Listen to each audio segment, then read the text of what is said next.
it's irrelevant. The views of Israelis about the situation are totally irrelevant to the question of how do we change the situation. Did it matter what white people think about apartheid in South Africa at the time? The question is, how do we end apartheid and how do we end Israeli crimes? You know, every Israeli official will claim to speak on behalf of the Jewish people and will even demand of Palestinians to recognize Israel's right to be a Jewish state and so on. I don't recognize Israel's right to be a Jewish state because it is not Jewish by religion. It is only Jewish by supremacy.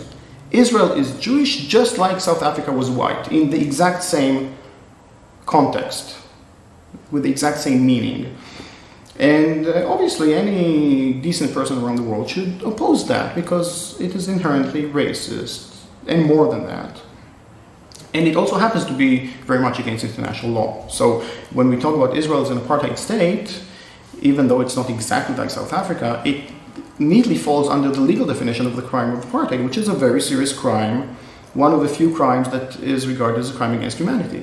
Which means that all countries of the world are obligated to do something against it, not to be complicit in that.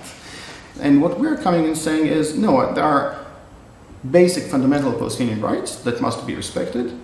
One of them is ending of the occupation, of course, but that's not the main issue, that's part of the issue. The other two rights are equality inside Israel proper, or what we call Palestine 48, and the rights of the refugees which are being expelled from there since the very foundation of the State of Israel. These are fundamental rights, they must be respected. And now we can debate, we can argue about how do we implement these rights. I'm willing to discuss that. I'm not going to discuss, should we have equality or not. This is not negotiable.